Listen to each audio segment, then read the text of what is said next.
रात के लगभग 3 बज रहे थे। चारों तरफ एकदम सुन्न सन्नाटा फैला था, इतना कि मानो चंद्रमा भी डर के काले बादलों की ओट में छिप रहा हो।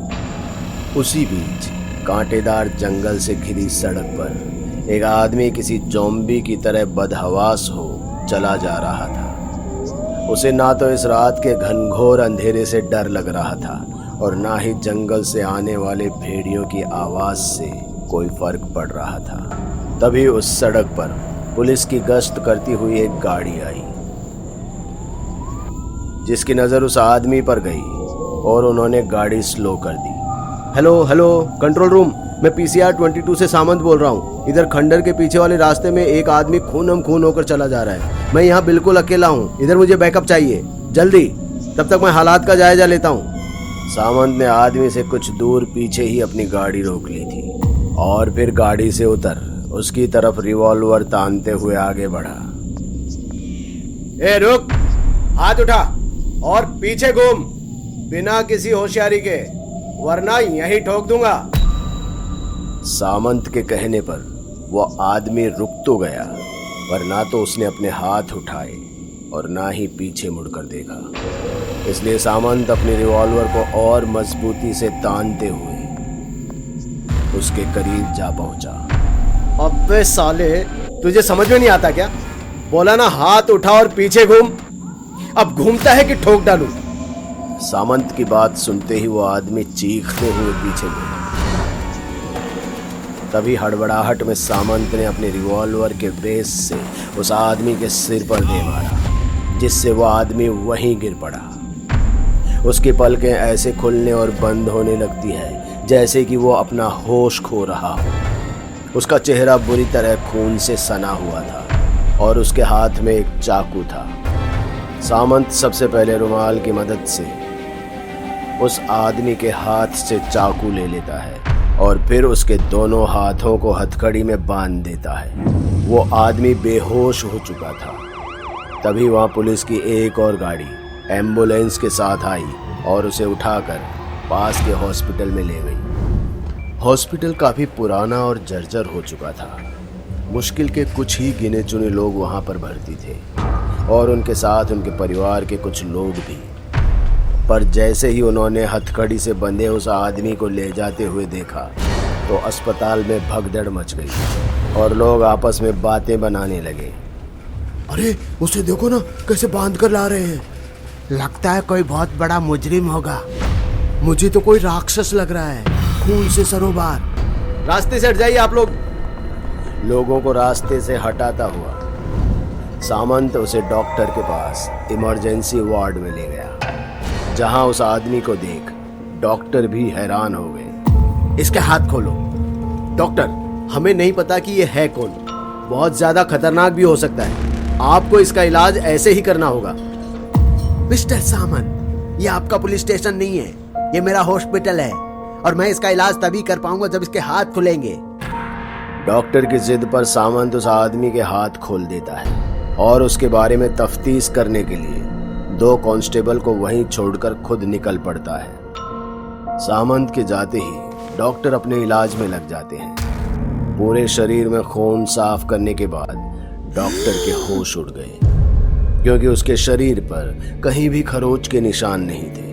मतलब कि उसके शरीर पर किसी और का खून था। उसे देखकर डॉक्टर को हैरानी होने लगी कि आखिर ये कैसा दरिंदा है, कैसा कातिल है जो बिना एक भी खरोच खाए सामने वाले के खून से सरोबार हो गया। डॉक्टर वही रूम के कोने में लगे बेसिन में हाथ धोने लगा। लगता है कोई शातिर खूनी है, और भला मैं क्या इलाज करूं इसका, जब इसे कुछ हुआ ही नहीं। होश में आते ही पुलिस को सौंप दूंगा, बात खत्म। अरे अरे ये लाइट को क्या हुआ? फ्रेडी, जनरेटर चलाओ। डॉक्टर इतना कहते हुए पीछे घूमा ही था कि एक झटके में लाइट आई और उसके सामने वही इंसान खड़ा था और उसके हाथ में था ऑपरेशन करने वाला ब्लेड। डॉक्टर की नज़र उस स्कैल्पल को देखकर उठी ही थी कि उसने डॉक्टर के गले पर उसे घुमा दिया और एक बार फिर से उसका चेहरा खून से रंग गया और फिर उसने एक तेज चीख भरी जिससे पूरा अस्पताल गूंज गया। बाहर खड़े कांस्टेबल की तो चीख सुनकर हालत ही खराब हो गई थी। फिर उनमें से एक डरता हुआ अंदर की तरफ गया, पर चरमराती लाइट के बीच उसे कुछ दिखाई नहीं दे रहा था। इस सोहन क्यों मौत के मुंह में जा रहा है? वापस आ जा, दरवाजा बाहर से बंद कर देते हैं। अबे साले, डरता क्यों है? पुलिस है हम, अगर हम ही डर जाएंगे तो बाकी के लोगों का क्या होगा? अबे मामूली हवलदार हैं हम, अभी भी कह रहा हूँ वापस आ जा, सामंत सर सब आकर देख लेंगे। डर मत, राइफल है मेरे पास।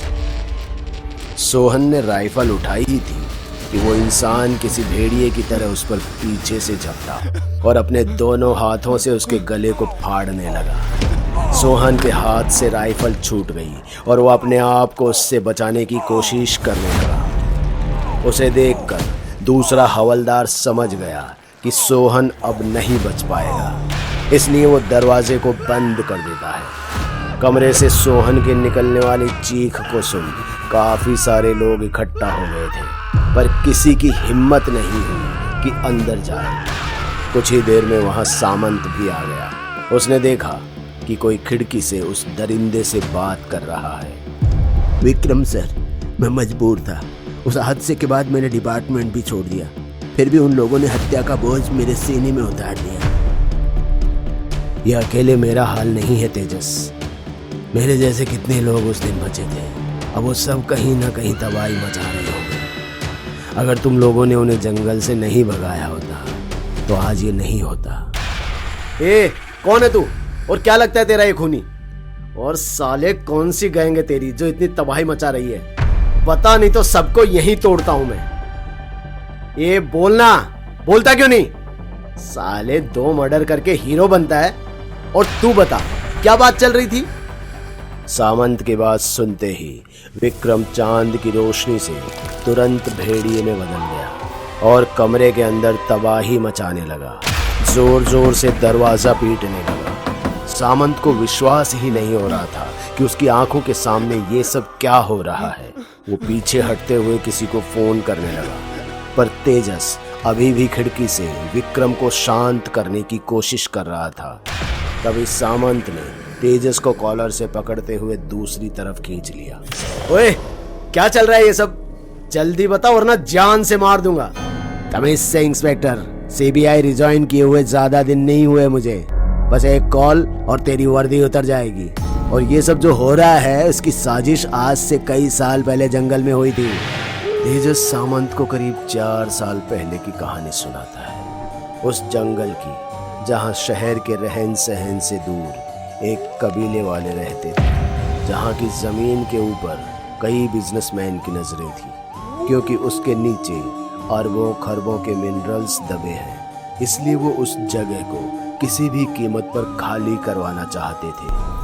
पर उन्हें पता नहीं था कि वो कबीले वाले कोई आम कबीले वाले नहीं, बल्कि इच्छाधारी भेड़ियों का बसेरा था। विक्रम भी उन्हीं के काटने से भेड़िया बना, लेकिन वो उनका बुरा नहीं चाहता था, वो तो उन्हें बचाना चाहता था। फिर एक दिन किसी बड़े आदमी के कहने पर पूरे कबीले के ऊपर ओपन फायर करवा दिया गया। कई मरे और कई भाग गए।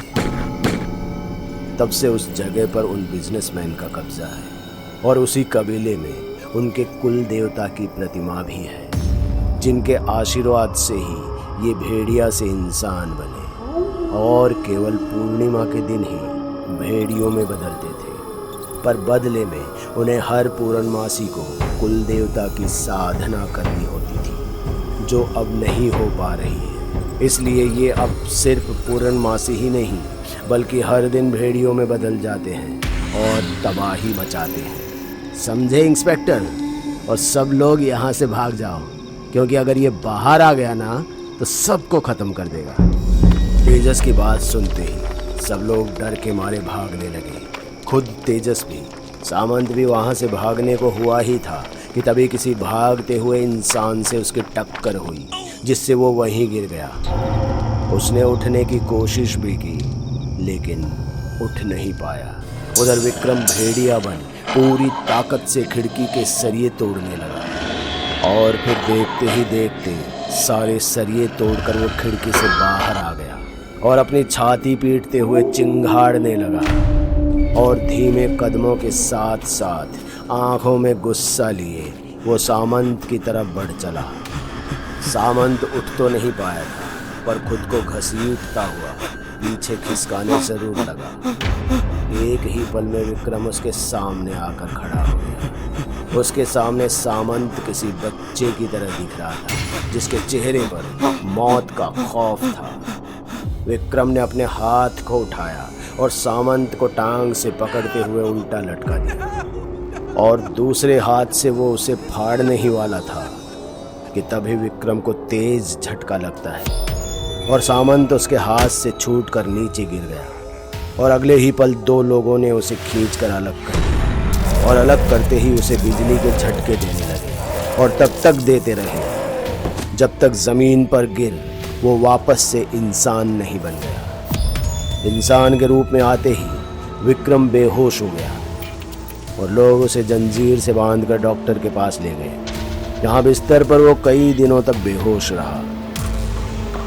फिर एक रात जब उसकी आंख खुली तो उसे सब धुंधला धुंधला दिखाई दे रहा था और जब सब कुछ साफ हुआ तो उसके सामने एक नर्स थी।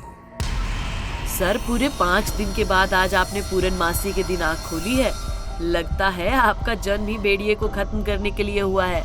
पाँव पर पट्टी देखकर डरो मत, जख्म गहरा है लेकिन जल्दी भर जाएगा। नर्स के इतना कहते ही लाइट कट हो गई। अरे ये क्या हुआ? आप यहीं रहो, मैं देखती हूँ।